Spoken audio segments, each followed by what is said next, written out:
and just welcome again to you all. I think I'm delighted. I think we're all delighted to be with you for this wrap-up session and for Mindful Engagement 2020. It's a program where people are invited to join when they can, so not everyone has been part of every session. So I'd just like to begin by sharing a few words about kind of the intention of the program and a little bit about what the trajectory for the direction for today. We began the program way back in the ancient history, January of this year, and the idea was that we all, I think, saw that 2020 was going to be likely be a very intense time. Here in the US, and we're not all in the US, but particularly with the 2020 elections coming up and all that was kind of hanging on around that in terms of everything we know about democracy and the rule of law and so many other things, racial justice, economic justice, etc. So we knew that we sensed this was going to be a very important year, and going to be a challenging one, but we didn't know what was going to happen, or it was just beginning at the time, the pandemic, but it wasn't any sense of kind of any idea it would be as enormous as it's been for the last 10 months. So the pandemic, and then the uprising around racial justice following the murder of George Floyd. Again, that wasn't kind of certainly foreseeable in any specific ways. And so it's been a very, very intense year, I think, for all of us.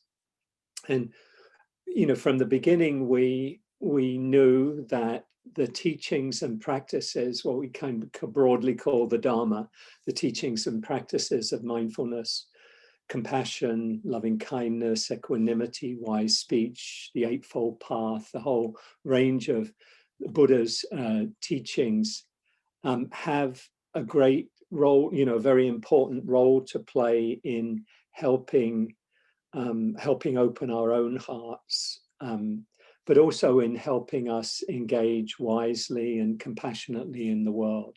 That we know that if we go into the world, into engagement in politics with an us and them attitude, we're right, they're wrong, then we just reproduce all of the divisions and all of the suffering that we've seen through the years and through the centuries.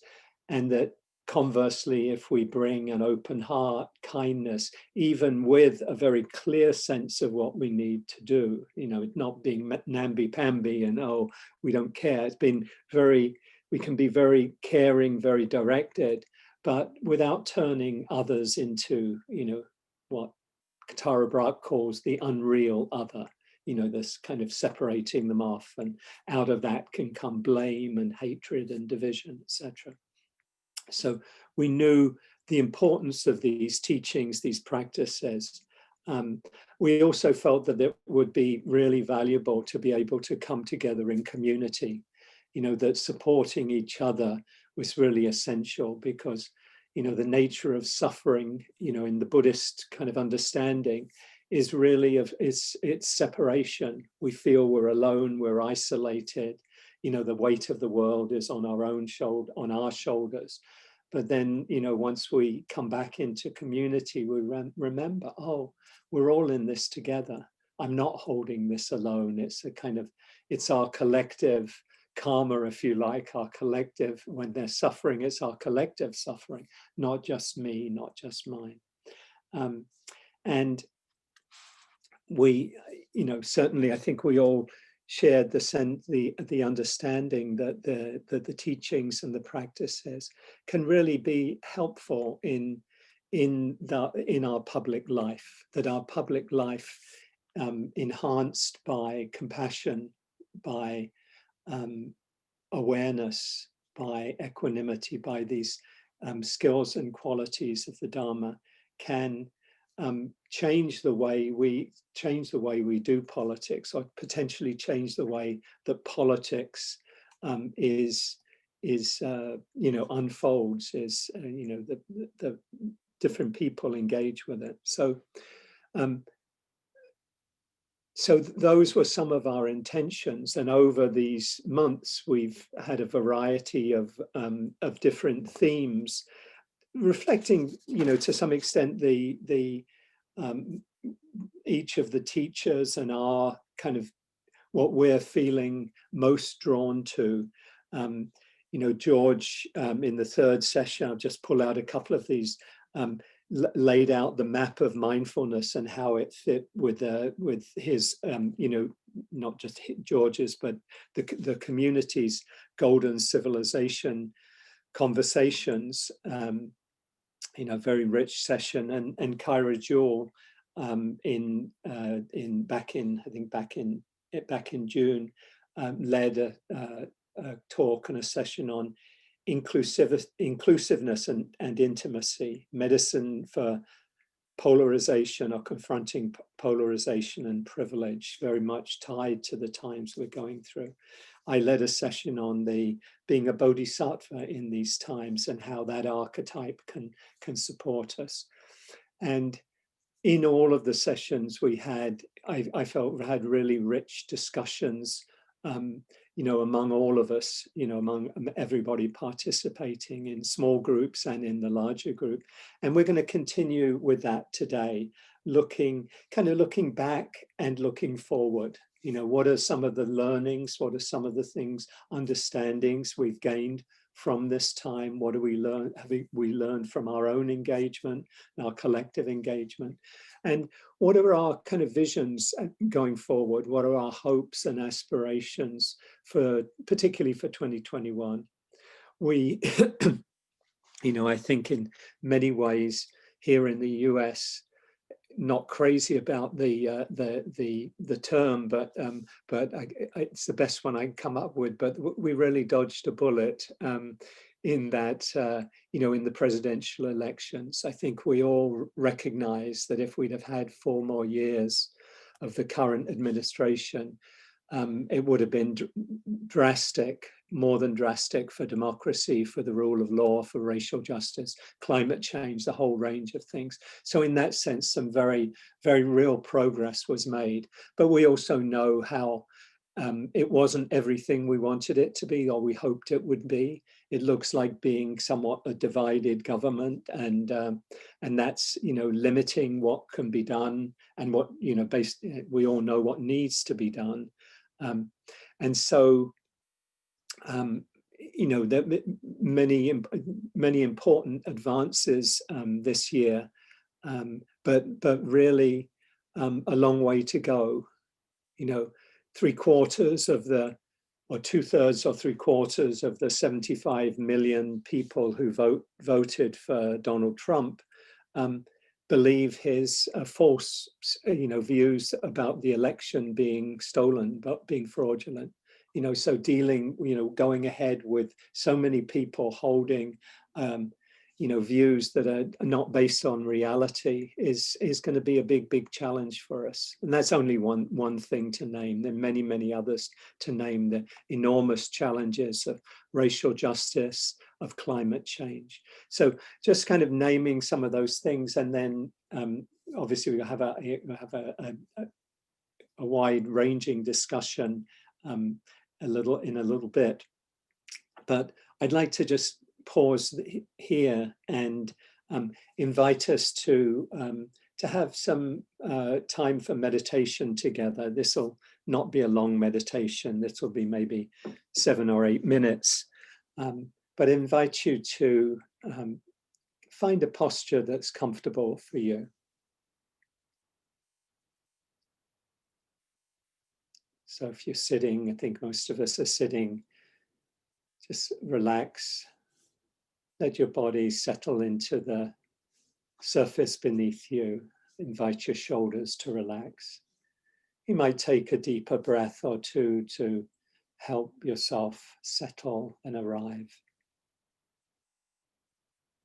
Perhaps invite a smile to your face to kind of again invite a relaxing of the body and the mind. Just let yourself arrive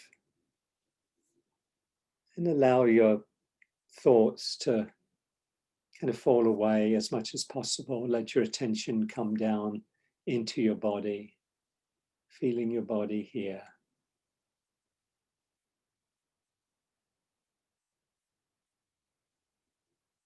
And invite a receptive awareness of whatever you're experiencing right now in the body, the heart, and the emotions, in the mind, making space for whatever is present.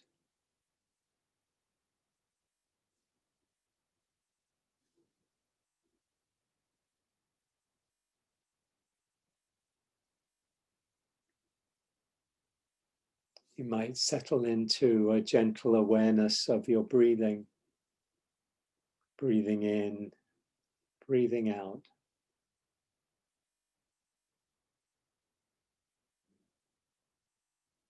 Breath can be an anchor or a kind of a home base for our attention.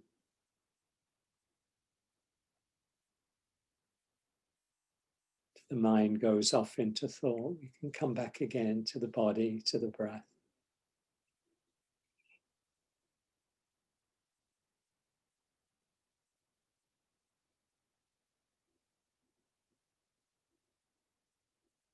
And just take a moment, a few moments to reflect on this past year.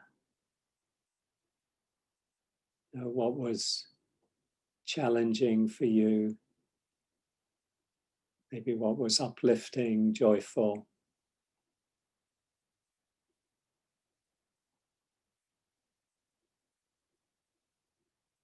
Allow yourself to connect with whatever comes up, whatever you're feeling. Make space for whatever's here.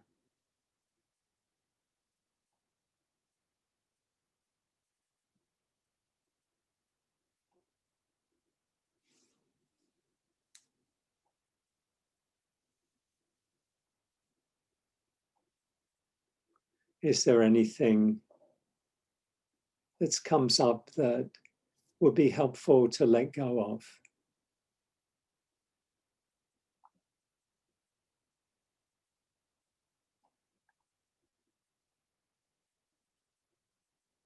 Maybe there's feelings of stuckness or aversion that you might just allow to come, to be, to go, leave in their own time.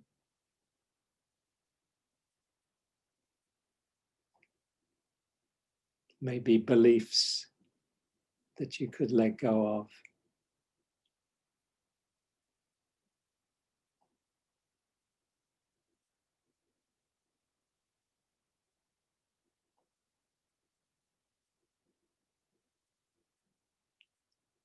Just a very short reflection here. It might be one that you could do on your own with a little bit more time, but just to open to all that you might be carrying over from these months, from this period that we've been living through, that's been so challenging for so many.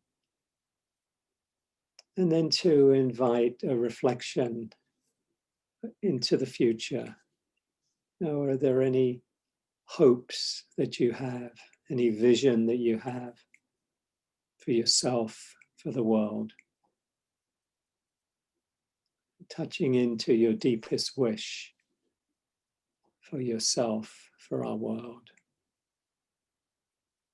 that might inform your actions as we move towards the new year, the year ahead.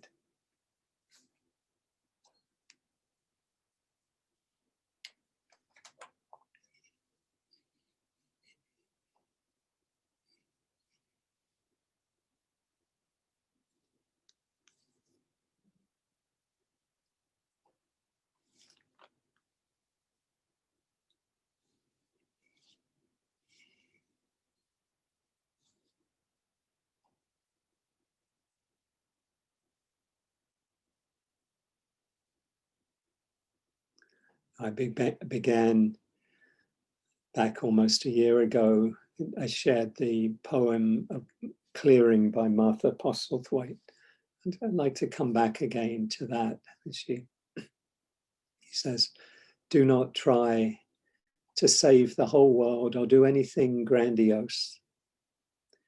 Instead, create a clearing in the dense forest of your life and wait there patiently until the song that is yours alone to sing falls into your open, cupped hands and you recognize and greet it. Only then will you know how to give yourself to this world so worthy of rescue. Only then will you know how to give yourself to this world so worthy of rescue.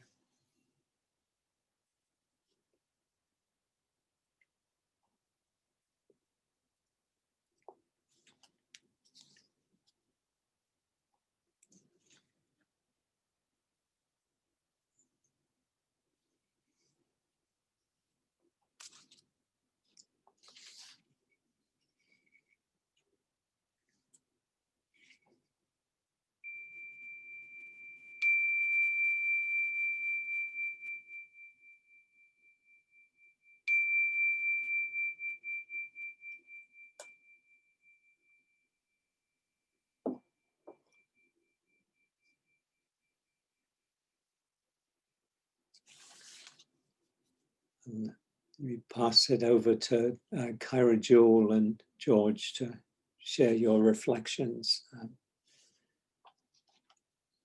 going forward, going back and going forward. George, I think, did you want to start?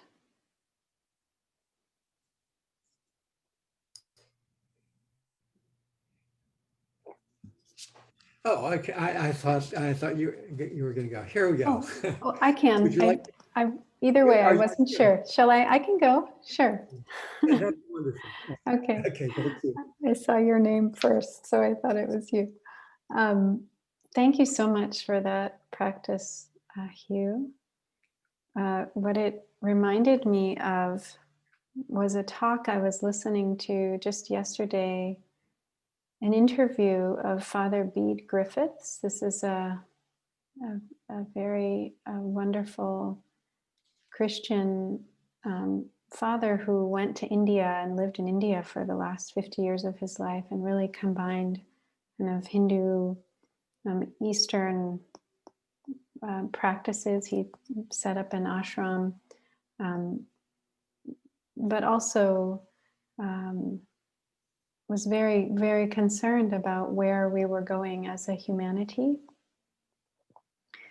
And the poem you read, Hugh, reminded me of what he was saying in this interview, that we're at such a critical moment in our history as a species, and that we will only survive if we can figure out how to come into this clearing in the dense forest of our life as a species. Like, there's a clearing in our own individual experience, but there's a clearing in our collective mind that more and more of us need to find our way to, a place of real clarity and stillness, and really touching our interconnection with all of life. And so that it's it's not just science or intellect or might that's going to get us through this really dark time, which a lot of it's because we've relied too much on the material world. It's by cultivating our internal wisdom, these ways of knowing that are in each of us and have been in each of us throughout human history, but really need to be cultivated in a very powerful way now in in the coming decades if we're going to figure out a new way to manifest on this planet that isn't sucking it dry and, basically pulling out the foundations of the only home we have to live on, to live within. So I've been reflecting as we come to the end of the year about what is this past year wanting to teach us, and how do we really open to and grasp these teachings so that we can integrate them and move into the next year with the gifts of the past year, as hard as it might be to frame what's happened in this last year as something like a gift. What I've been thinking about is how do we stay soft? How do we stay pliant in the midst of some very sticky, sharp, uncomfortable, and painful experiences? So this is a quote from Alan Watts. It's reflecting on the Tao, the way, the Taoist wisdom. It says, when a cat falls out of a tree, it lets go of itself. The cat becomes completely relaxed and lands lightly on the ground. But if a cat were about to fall out of a tree and suddenly make up its mind that it didn't want to fall, it would become tense and rigid and would be just a bag of broken bones upon landing. In the same way, it is the philosophy of the Tao that we are all falling off a tree at every moment of our lives. As a matter of fact, the moment we were born, we were kicked off a precipice and we are falling, and there's nothing that can stop it. So instead of living in a state of chronic tension and clinging to all sorts of things that are actually falling with us because the whole world is impermanent, be like a cat.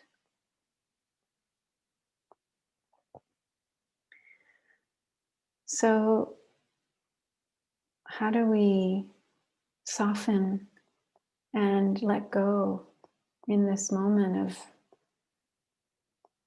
if we've always been falling off a precipice, then this year the drop has been even faster, even more dramatic this past year. So how do we release instead of tense up and try to control or push away or try to make it go away? That's something I've been noticing a lot. People talking about throwing this year 2020 into the garbage bin of history where it belongs, or I can't wait to finally get past 2020, or I'm not planning anything important until 2021. I have this superstitious belief that it'll be tainted, almost like this year has been a curse. So, but when we tense up, when we want to throw away, when we want to get rid of, move as quickly as we can out of this year, it's like tensing up. It's like we get more tired. It makes a hard situation harder, and we can get injured when we're brittle. But if we keep our flexibility, fluidity, tenderness, our compassion, we can hold the sharpness without getting cut ourselves. So it's like not fighting what is. And also really being willing to sit in the midst of what this year has brought us so that we can fully receive it and move with that learning, not escaping it somehow or getting, out of it, but move with what it's brought us. And so I'll just share this one last thought that, in my own experience of this year, there was real, experience of loss personally, in addition to all of the collective loss and grief. And I really saw that the suffering that I was going through personally, it had a purpose, and I needed to go through that fully and learn what that loss had to teach me, and keep my heart open as best I could in the midst of a very difficult situation. So that I could be ready to receive what the next moment offered. If I wasn't really there with the hard, difficult moment, I couldn't step into the next moment ready to receive its gifts. And boy, were there some amazing gifts that came this year too. So if I would have refused to be fully with the painful experience, I wouldn't have been able to fully receive the wonder. So just inviting us to not close the door on 2020 so quickly, but to think about how to fall with all the things that are always falling with us with grace. Thank you. Pass it to you, George. Beautiful, Kaira Jewel, really lovely teaching. And Hugh, thank you for the introduction, for setting the stage. I've been thinking of these few minutes that each of us have. For me, what's been one of the really special things that has happened this year has been connecting with all of you. It's been particularly wonderful having Laura and Kathleen kind of holding us all together, keeping the bones there, so to speak, the structures that we need. It's a metaphor for the structures that we need in civilization, and that we're, now kind of wrestling with how do we do. You've done it just so beautifully for us. Just great gratitude for you. And Hugh, you and I first connected around all of this in England, and I knew immediately that I wanted to work with you in some way. And I just want to say what a gift it's been to hear your reflections. And I'm always eager. Hugh is so active and engaged. Being in Washington, of course, he has the reports from the protests that he's there with. And it's so on the scene. And I love the videos that you've posted online, and then coming in and sharing from your depth of heart around how to bring us all together somehow around all of this. My favorite talk of Hugh was just great all year, but my favorite talk was the Bodhisattva talk, because it says so much about what we have to do here, what that connection is. That we don't stand just for the independent kind of arising of enlightenment and awakening inside of ourselves, but we stand for, in some way, transforming all dharmas, freeing all creatures from suffering. And in this particular year where we've been surrounded more by suffering than it seems like any year that maybe any of us can actually actively remember in the West, this was it was quite a wonderful teaching, and great for me. I'll take it forward, because one of the things I did was I went and I looked at all the different versions of the Bodhisattva vow that are out there. And there are many versions of them, and they're all rich and wonderful. And I encourage you all to go back to them and reflect on them. Each line of the vow is a wonderful practice. And from Kaira Jewel, what I gathered, it was a great, wonderful notion when you said, we need someone else, George. And I think I've got the right person, and boy, did he. And Kaira Jewel has brought so much heart. The depth of just that 5 minutes of teaching that you just gave us just now, just taking us into the center of where we need to be. And you've given that to us again and again over these 10 or 12 sessions. And what I have found myself doing during this year, as a consequence of engagement with you and listening to you and receiving your meditations, is that I've done more loving kindness meditation and more meditation of compassion. As you know, my primary practice is a mindfulness and a following of the Eightfold Path and the seven factors. But so it's been wonderful kind of taking that practice on, hearing you, being inspired by it, and seeing the outcome for myself from your teachings. So thank you. Thank you for that. Been just a special gift to be here. This was a surprise to me, the whole thing, and all of you coming together. I mean, it's been some of you've been in to many of these, some of you've been just dipped in and passed on in another way. What's been wonderful, I mean, we've had people from all over the world here. Clearly, when Kaira Jewel was from Sri Lanka, we had Sri Lanka present, but we had India present on a number of occasions. We've had all over Europe, we've had Africa, we have Africa Today present. We've had parts of Asia and all over America, all the way from coast all the way to the Pacific Islands. So it's been wonderful just feeling that there's this collective sense of this urgency around the clearing that both Hugh and Kaira Jewel have referred to, and I think that's what I'm going to take away from this time. Yeah, we've had to use the cat metaphor, Mark Twain said there was one way to get an experience that you couldn't get in any other way, and that was to pick a cat up by its tail. And that's what somehow we did this year, was somehow, maybe these 4 years, we've picked a cat up by its tail and we've gotten scratched all over for having done it. And what's wonderful now is that I think we're sensing that, the sense of hope that we have.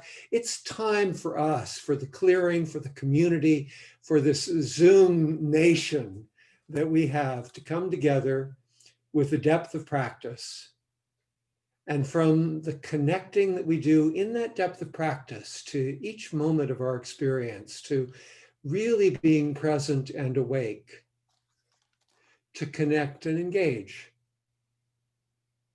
And we know now that it never serves us to elect someone who's a con man, someone who's a thug into a top position, and you see how the lack of virtue just spreads. So coming back to the virtues that the Buddha talked about and taught us, and touching them inside of ourselves, strengthening our mindfulness practice, and strengthening our engagement in the world. That's where I'm headed from this time together, and I owe a tremendous amount to each of you that I've encountered in our personal engagement. So I want to be brief, say thank you.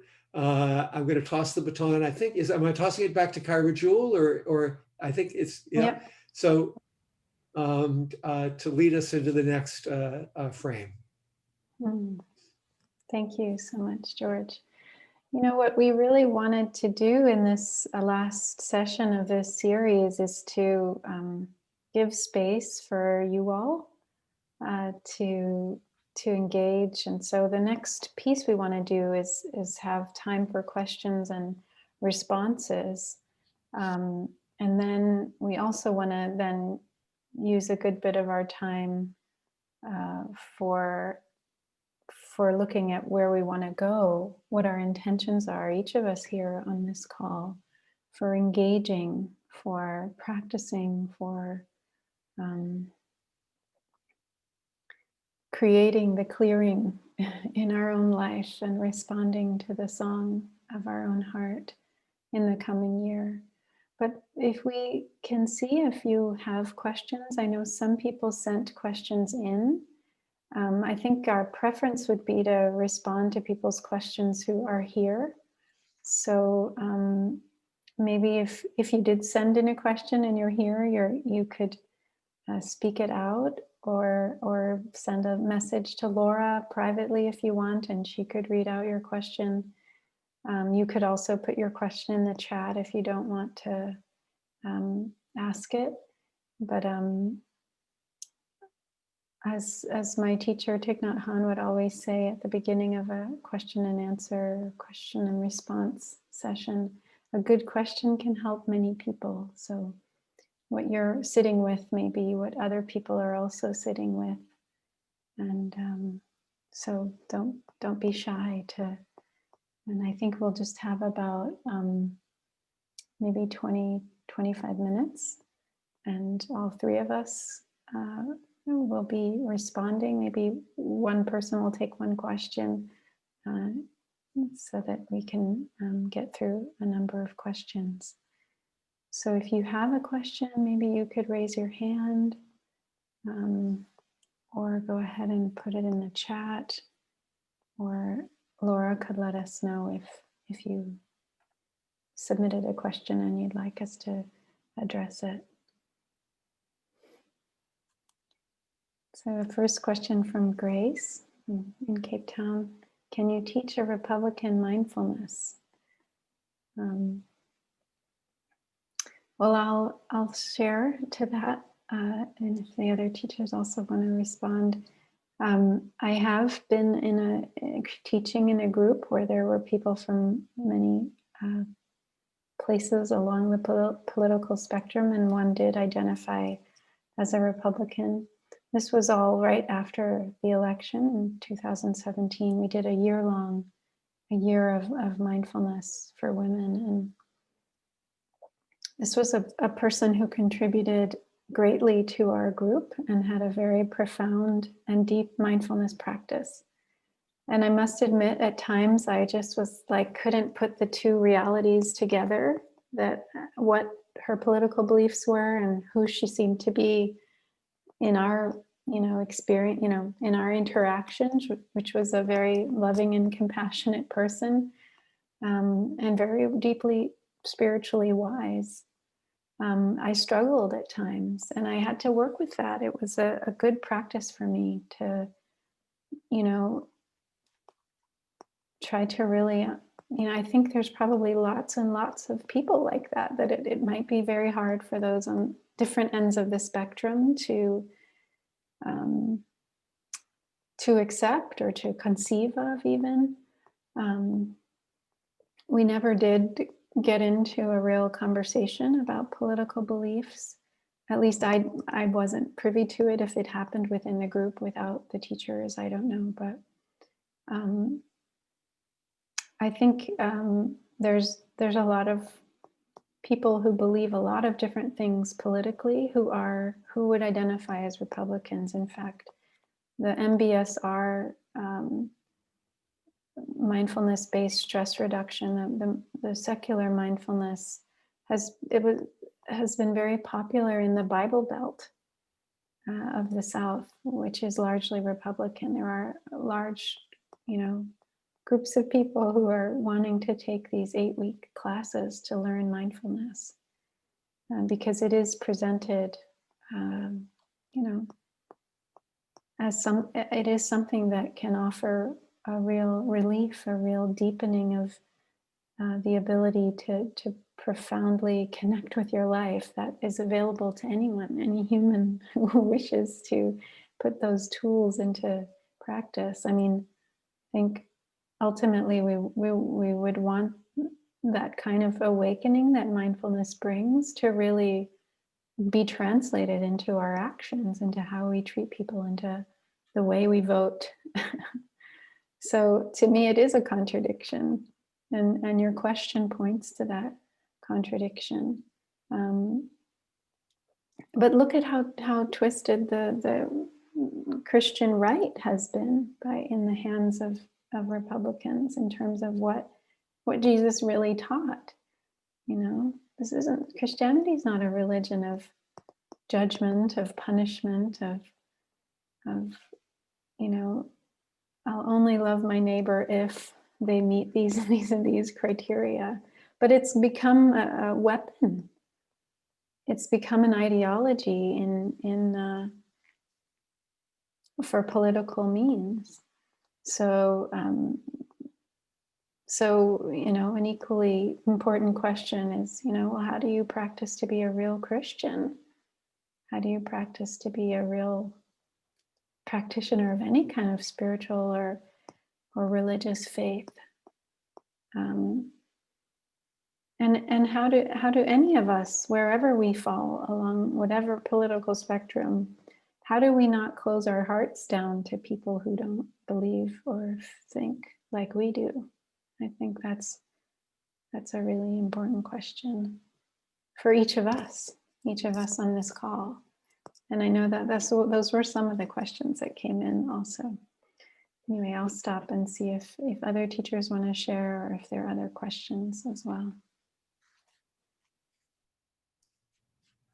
Well, I'll just say that just very briefly, mindfulness is taught so much, as Kaira Jewel was saying, in a secular way that you can really bring it anywhere, which is the wonderful thing about it. But it also points out in your question that, in fact, the work that we want to do and we have to do is both inside ourselves, and mindfulness addresses that, but also outside ourselves. And in that way, you know, the differences with the Republicans, let's say, is something that we feel passionate about engaging around, and it's important to do so. So I think that's the main thing I wanted to say. But I do want to also just say that this time also is for any, you know, kind of New Year's resolution intention going forward for any of you, not just questions. If you have just statements you want to share, that would be wonderful too. So thank you. And just to say, we will have another time, George, after this for intentions for the next year. That's a whole other piece of today.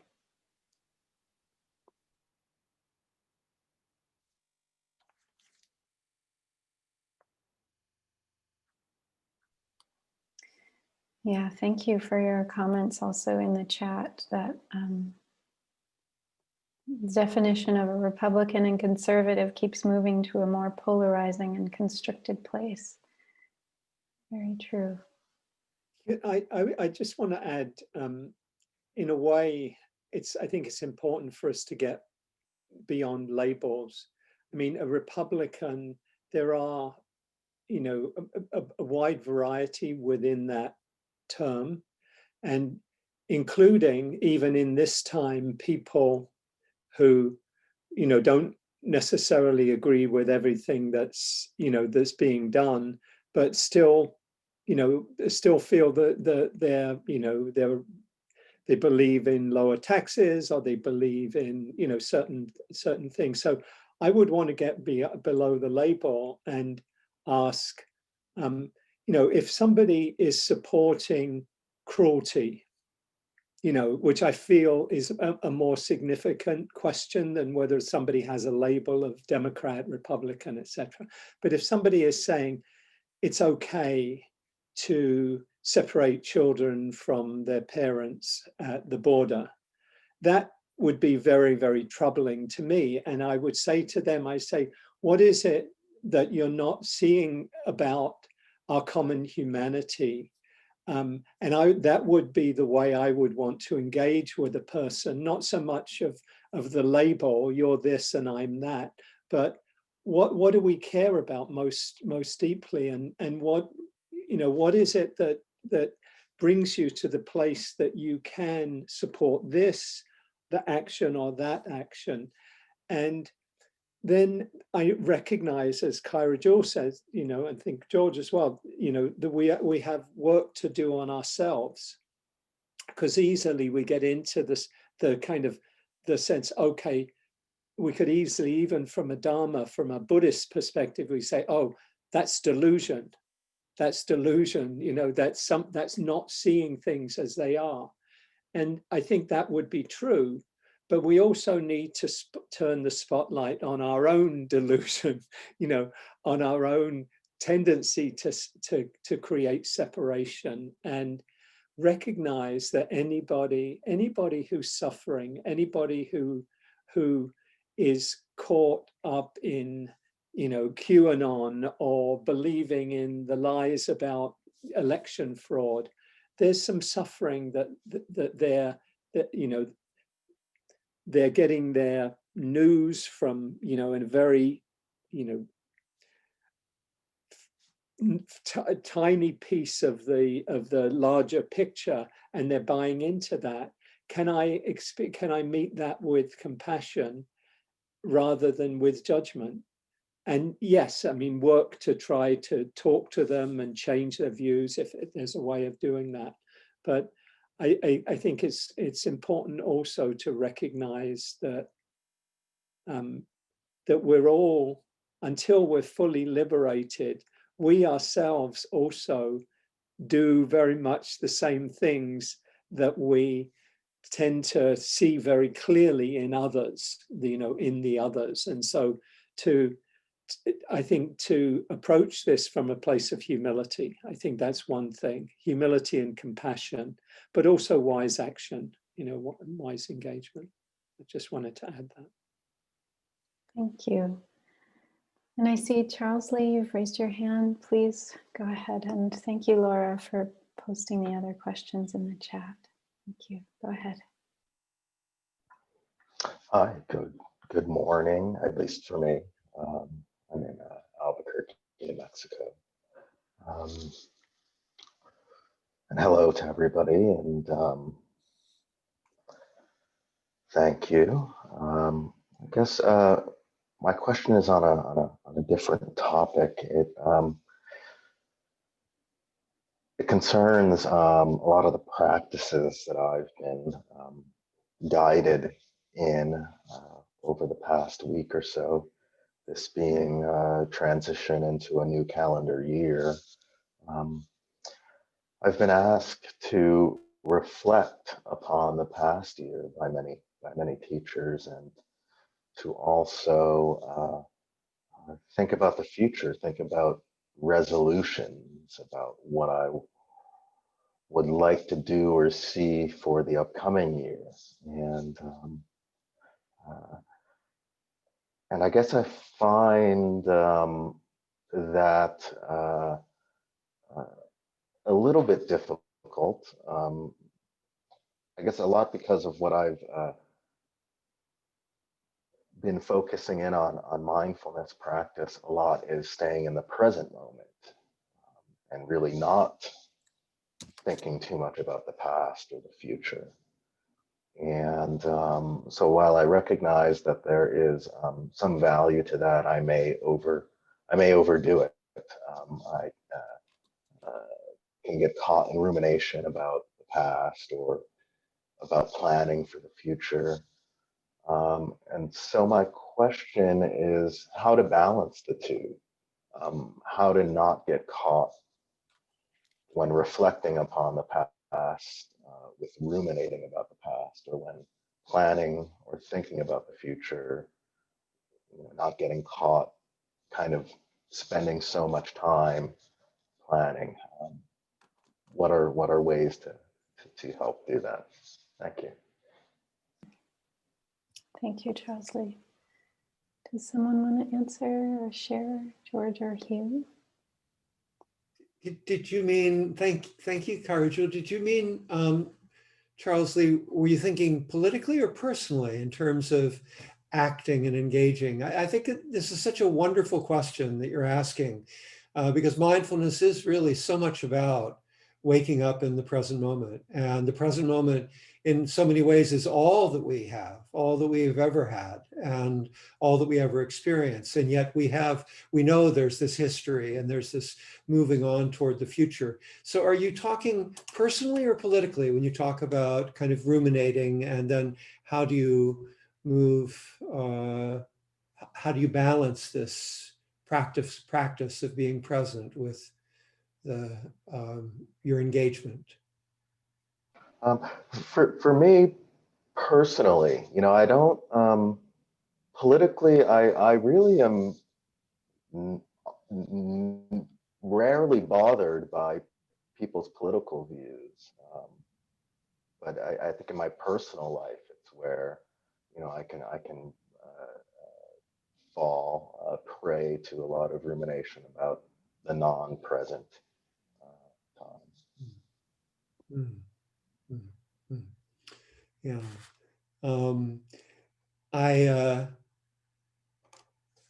Gosh, at the risk of being self-interested in a particular way, there's a whole body of work that we've done. Laura's part of the community. Kathy's been tangentially part of the community, and a number of people in the group here. It's called life planning, and there's a way of kind of organizing and understanding your life that is driven by your most profound aspirations, your clearest aspirations. And Laura could perhaps connect you with a website or that's free, or a book. And they're very helpful to kind of get clear about what is it you are passionate about. Clearly you're passionate about being in the present moment. And what a beautiful, what a lucky person you are to have that aspiration and that care. And yet there's the troubles about these other pieces. So there's a way that that I've taught for decades about how to organize that so that all those other pieces are touched upon, but the primary motivator is what's most profound for us, what makes us the most rich as a human being. But all the practical pieces are touched on as well.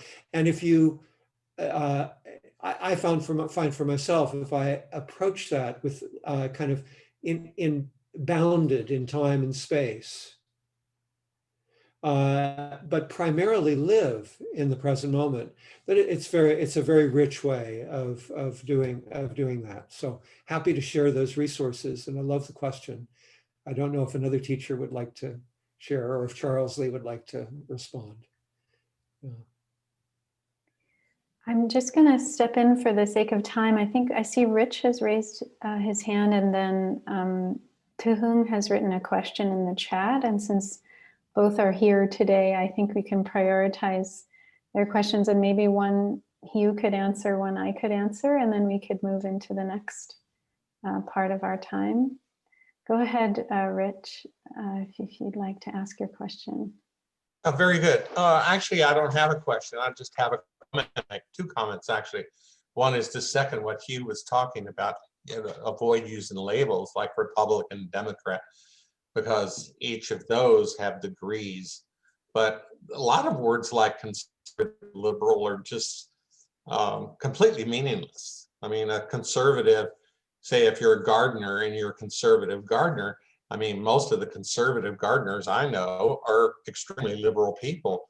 A progressive banker is one who's creating weird financial instruments and take advantage of poor people, where a conservative will be the one who has a small-time bank and knows you by name. So the labels no longer work.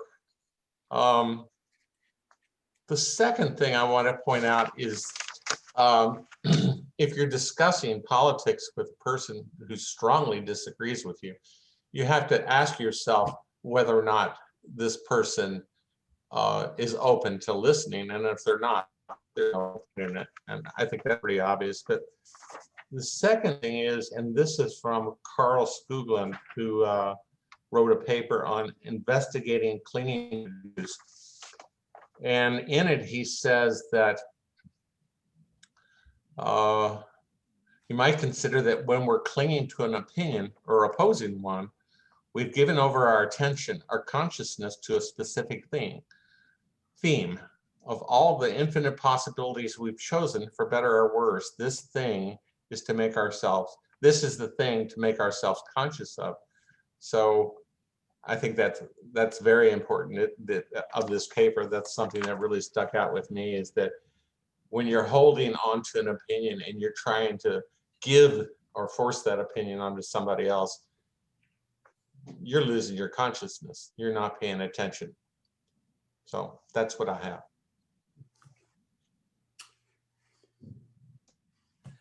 Thank you so much. There was a question. I don't know if this is from someone here, or I think this is from Laura, but I'd be happy to share some reflections on that question. Is hope a form of illusion? Because I think that's a really important question. And would that be okay, Kaira Jewel? Okay. it's one I've given a lot of thought to, particularly in recent months, because in some way hope can be a form of illusion, depending on kind of what kind of hope it is. If we're kind of just holding out, oh, something good is going to happen, something good is going to happen, you know, oh yeah, or it'll be all right.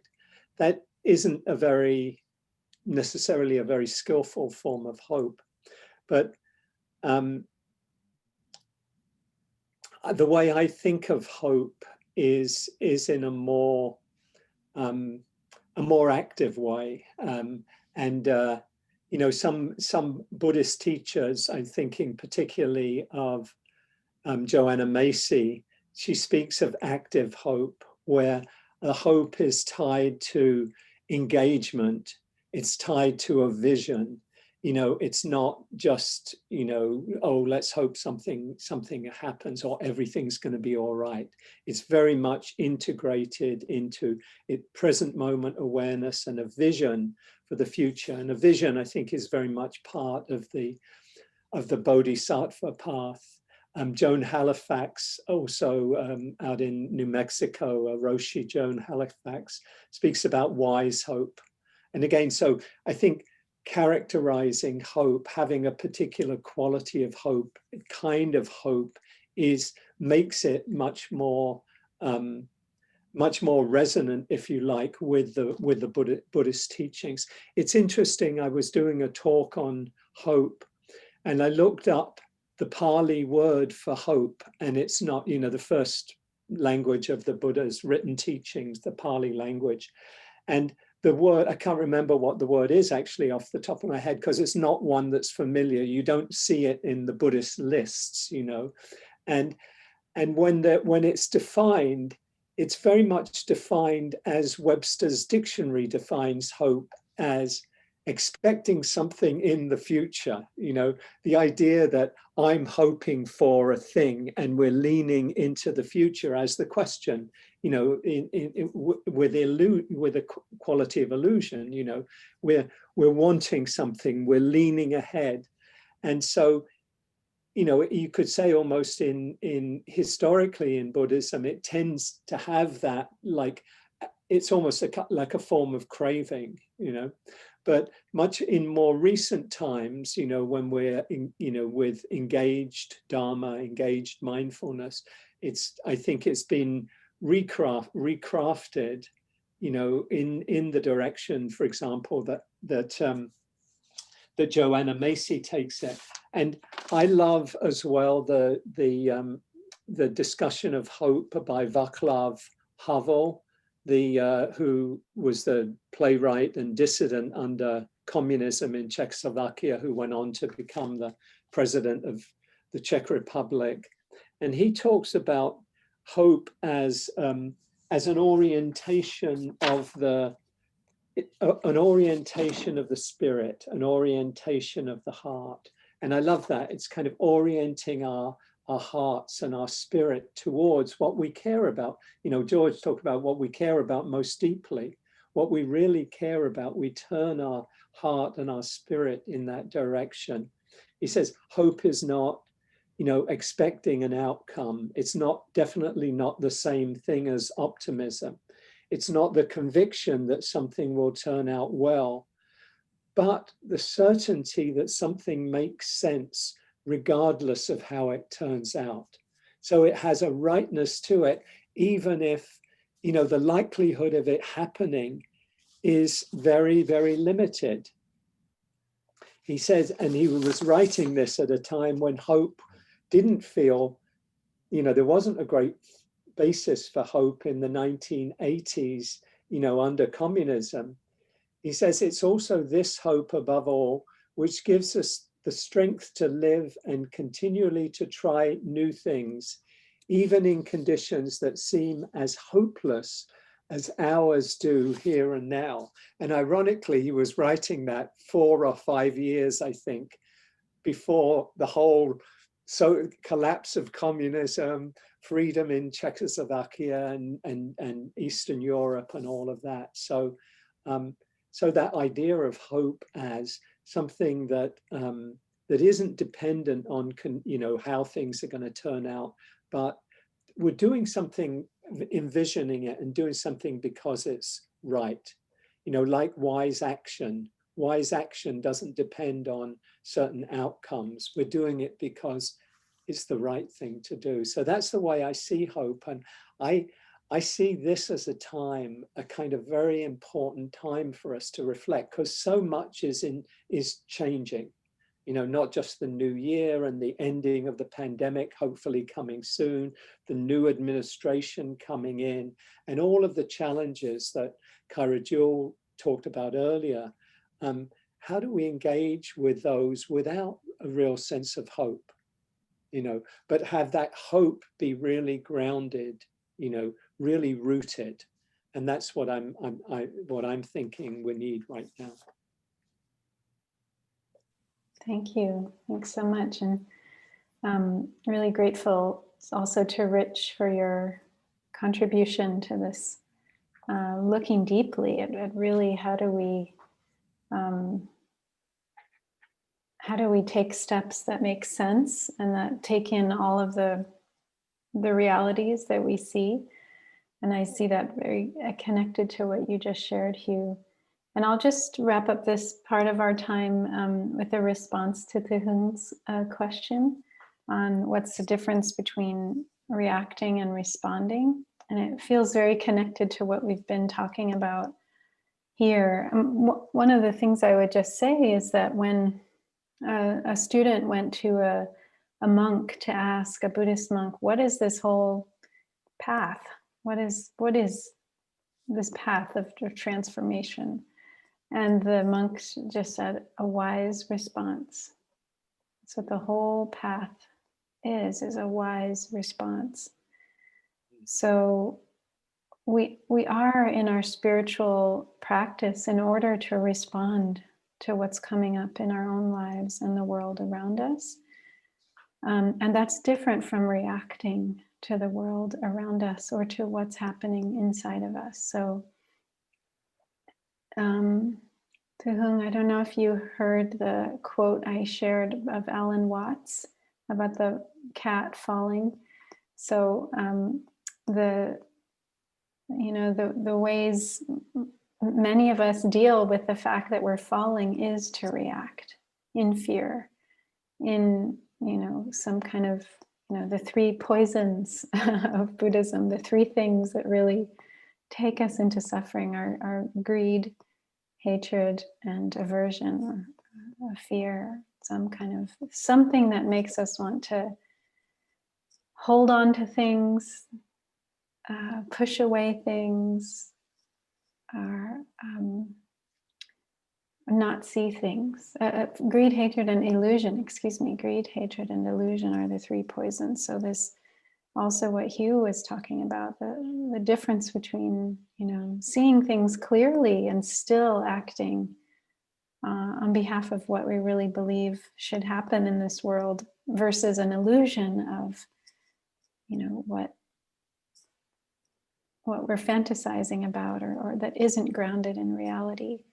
So reacting is coming out of those three fundamental things that kind of keeps us from seeing the world clearly. Reactions, if we're falling off a precipice, the reactions are trying to hold things, trying to push things away, or closing our eyes to not see them clearly.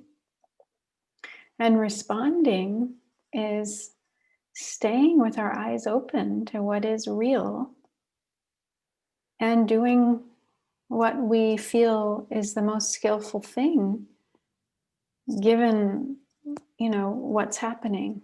So it's not coming from a place that's being pushed, where something gets triggered in us and we explode, but it's more considered. So we see, okay, there's this suffering, so when we're in a place where we're triggered, responding means to recognize that I'm triggered, not to focus all of our, whether it's rage or judgment or fear or on whatever or whoever triggered us, but to notice, well, I'm the first cause of me getting triggered, not the external circumstance. So to respond means to recognize that, and then whatever action comes out of that, it's a much more considered action because we're calm. We've taken time to care for our own reaction, and it's not to judge. We're all reacting. It's a very human thing. It's okay to react. So we want to be compassionate to all the reactivity in us. But when we can hold that, when we can be with that with kindness, then we don't act out of that reactivity. Then that is a response. You know? So that response is the cat just relaxing as it falls, because it knows anything else means broken bones, you know. But if I can just be with what's happening, let life carry me, I can land on my feet intact. So it's not fighting what is.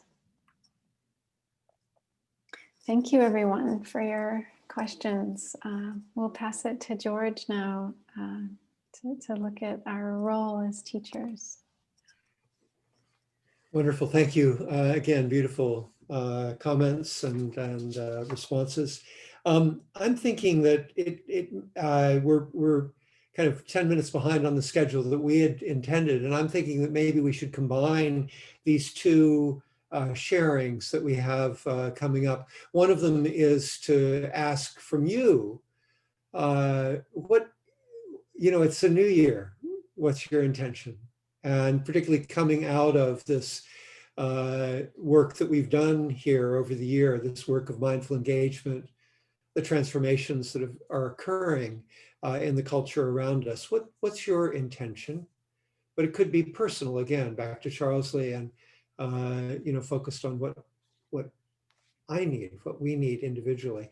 And then the other piece is just Hugh and Kaira Jewel and I have been sharing with you for a year now, once a month or so. And the question is, do you have anything remaining that you want to ask from any of us, or a way that you want to be engaged going forward with any of us? So I think those are the two frames. And again, Kaira Jewel, Hugh, and I will be, you know, engaging and responding with you. So does anybody have an intention they'd like to share? We'd love to hear from everybody, something as a farewell to this particular series, this dangerous year that we've been through. Yes, Joan, you're on mute. Yeah, great. Hi, everybody. I'm a student of George's, and I've gone to his class for a long time. And what I always like to claim through this past year and forever is my birthright. And in the style of the Buddha, claiming his right to be free, I am really I don't know what I'm vehement about it. I'm vehement about saying I have a right to freedom. I have a right to let go of suffering. I have a right to be an adult human being in this world. And when I get that kind of clarity on really anything, I'm okay. You know, it tells me something about what to do. It tells me something about what not to do. And it's part of my daily practice, which I've had for years and years. And it's sort of defiant. You know, there's really a sense of, don't you dare take that away.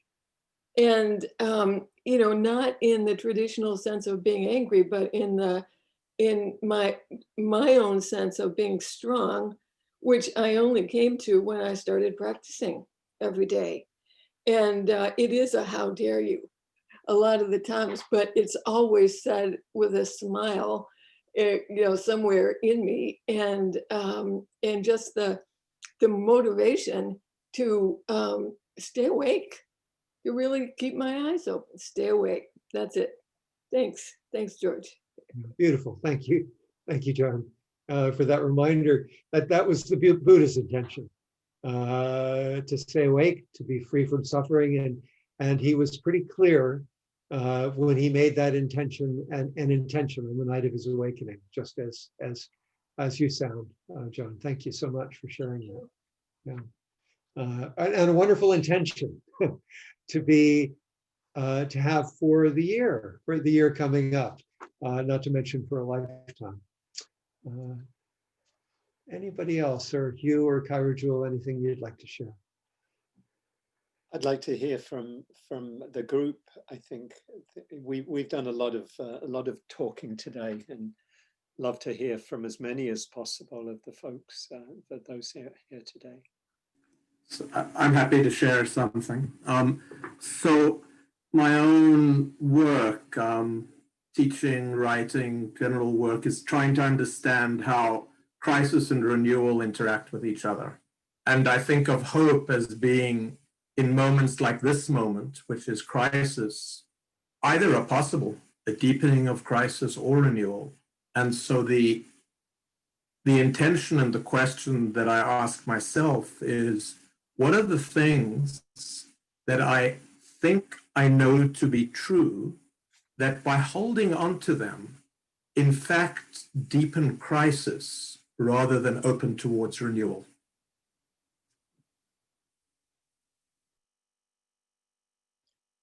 Do you have, Brian, do you have some thoughts, give some concrete examples of things that you might know to be true, but actually keep, hold us in crisis? Yeah, I think it's most deeply at this moment about us versus them. I think that the time that we're in is a time where renewal is about building solidarity, building a sense of shared community. And I think almost anything that we choose to hold on to with certainty of its truth, which sets up a boundary which closes off communication, is something which will deepen crisis rather than open up towards renewal. Well put, well said, Brian. I think that I very much agree with you on that. So, and you framed it in a way that's a little different than, maybe typically framed. It's framed, but I think we can see the ways in which we are holding on. I feel it in my body if I'm in that kind of separation, like us and them. I'm kind of defended. So thank you for sharing that. Very helpful.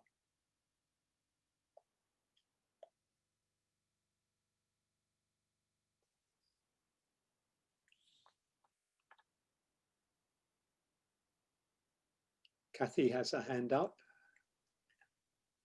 Yeah, this has been a wonderful community. I want to thank you all so much for providing this space to bring together mindfulness engagement, which has been so challenging this year. What I'm feeling now is, and maybe it's the winter, maybe it's sort of the yin quality of winter, but is this deep longing to practice, just to practice and just to study. And I guess it's clearing that, making that clearing in the forest is what really feels right. And I am also continuing to lead this activist group of women and teaching. And I'm kind of feeling the conflict of, I just want to be in this really inner place. And sort of, how do I move when I'm teaching or when I'm leading this group and doing something activist, where I want to put that emphasis is listening to people who don't think like me and feel like me, and I'm exploring different groups that are doing that. So it's like this urge, it's needed, but right now this feels very much where I want to be. So that's kind of what I'm grappling with at the moment, is finding that balance. Yeah. Thank you.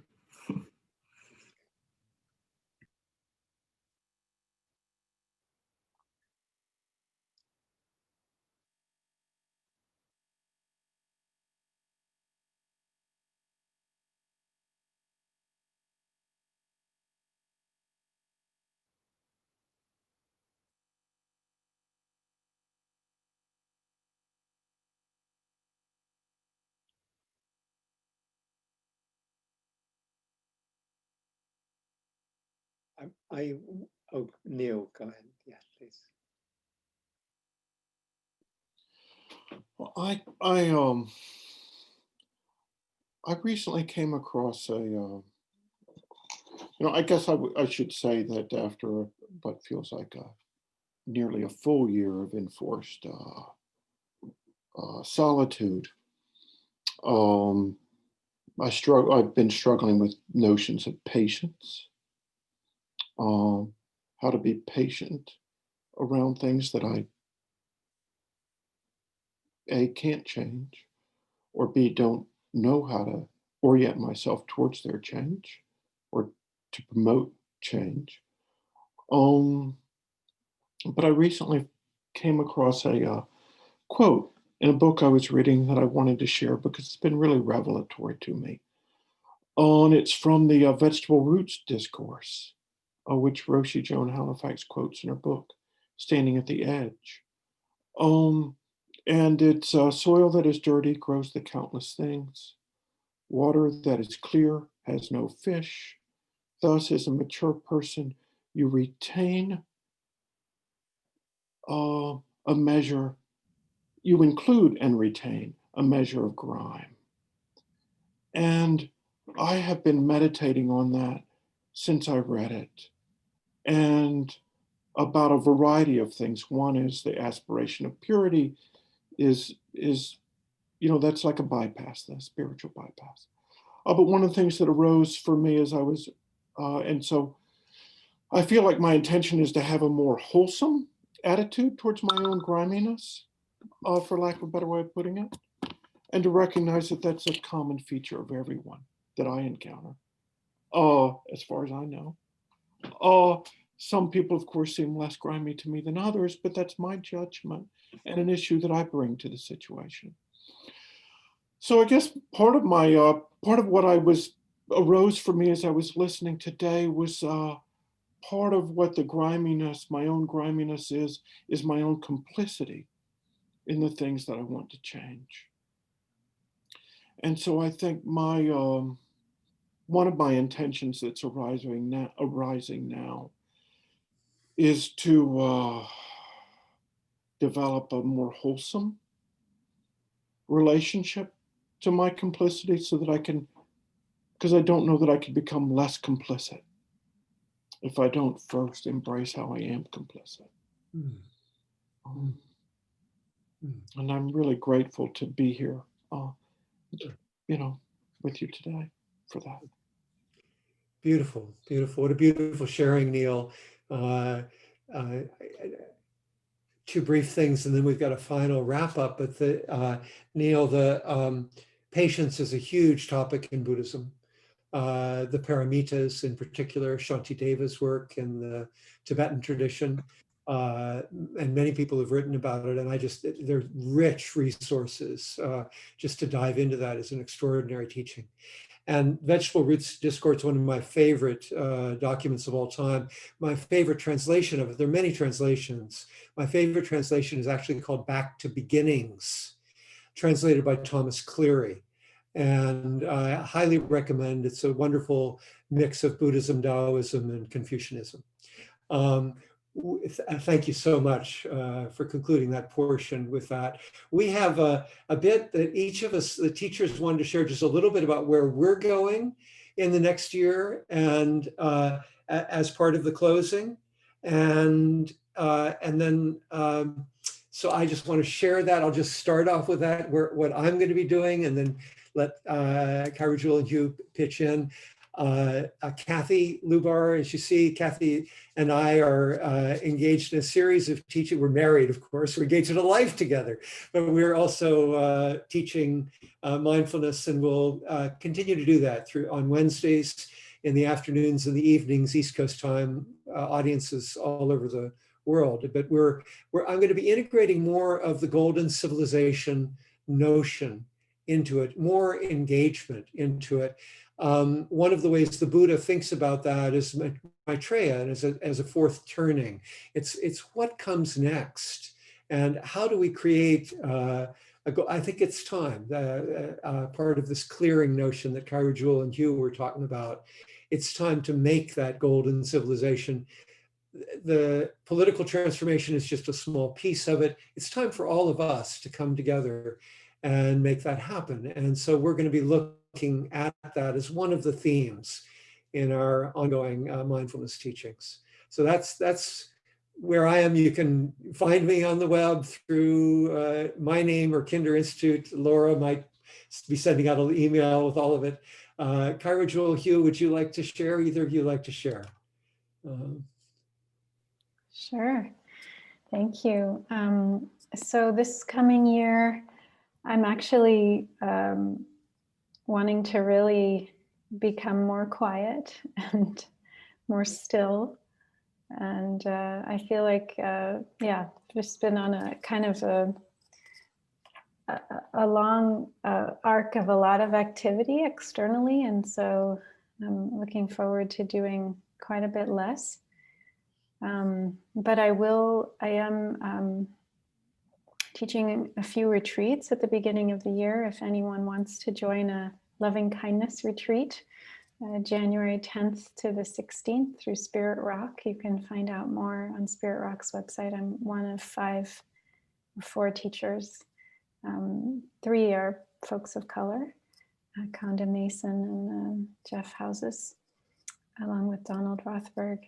But I will be working on putting together a spiritual activist leadership training, which is a 1-year program that will be available, we hope, in 2022.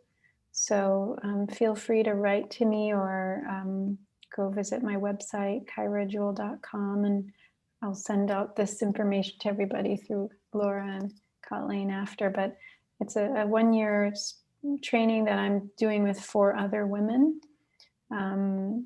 So spiritual activist leadership training. I'll also be offering in the spring, doesn't sound like a very quiet year, I know, but March through May is a Dharma-based book study of my grandmother's hands. This is Resma Menakem's book on healing from racialized trauma. So we had 135 people take our fall course after doing it. Our pilot was in the spring this year. So next spring, if you're interested, also, you can visit my website or contact me through my website, March through May for 10 weeks. We open registration on January 10th. And yeah, I teach a weekly group for BIPOC, Black Indigenous People of Color, Thursdays at noon through Garrison Institute. I co-teach that with another teacher, so you're welcome to join me there. And stay in touch with my newsletter if you'd like. Sign up, and you'll hear more things that are going. But mainly, I want to write this year. That's also the quieting, so I can really find what it is that I want to be sharing and offering. So, but there is a little book that's already planning to come out in October through Parallax. On moving skillfully through times of challenge. So look out for that. Right now it's tentatively titled Weathering the Storm, but it may change. Anyway, a small book, pocket book. Thank you all. It's such a delight to be with you on this path.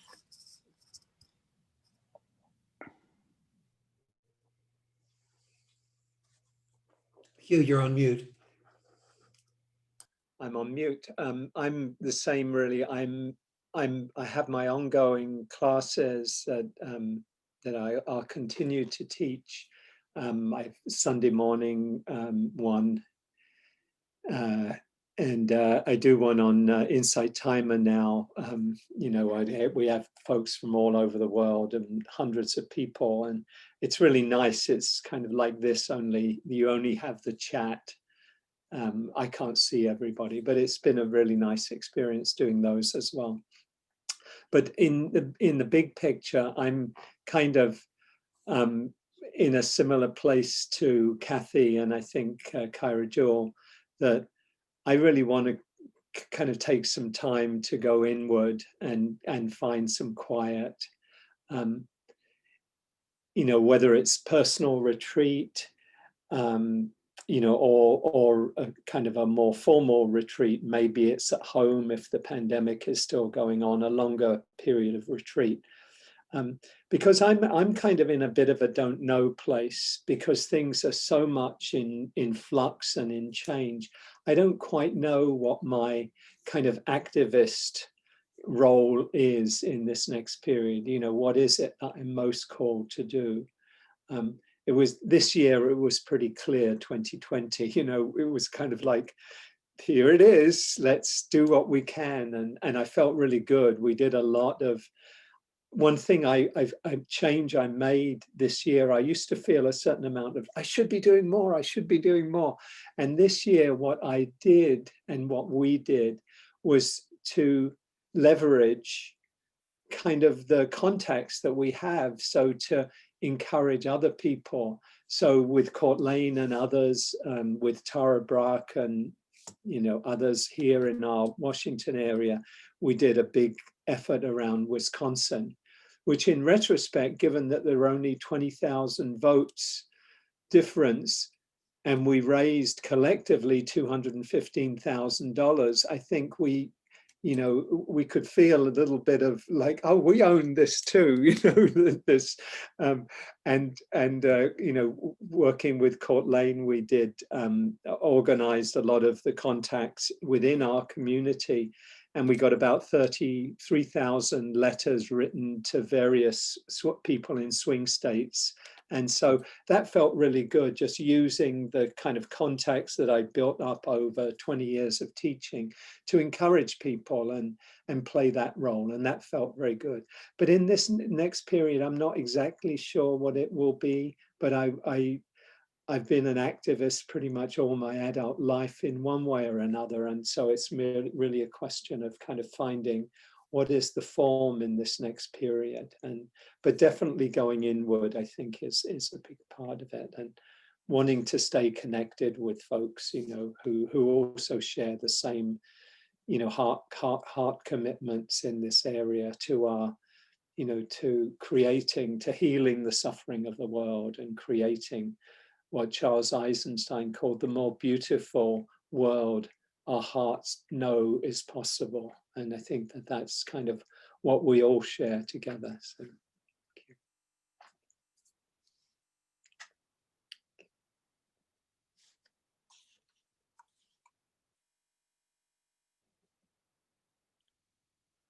So we're at time. Are we? Were you going to lead a meditation to finish, Kaira Jewel, or I'm not sure. I think we should probably close because we're already past time. I know Kathleen has some important announcements, and we definitely want to hear your feedback on this series. So please listen to Kathleen's encouragement there. Yeah. You're on mute, Kathleen. Yes, now I'm off. Thank you, everybody, for being here. And we have some new faces too, so it's so nice to see all of you. Within the next few days, Laura will be sharing this video recording as well as the recordings for all of our previous sessions so that you have access to revisit those. And the resources mentioned today, including the links to resources to our teachers and their activities.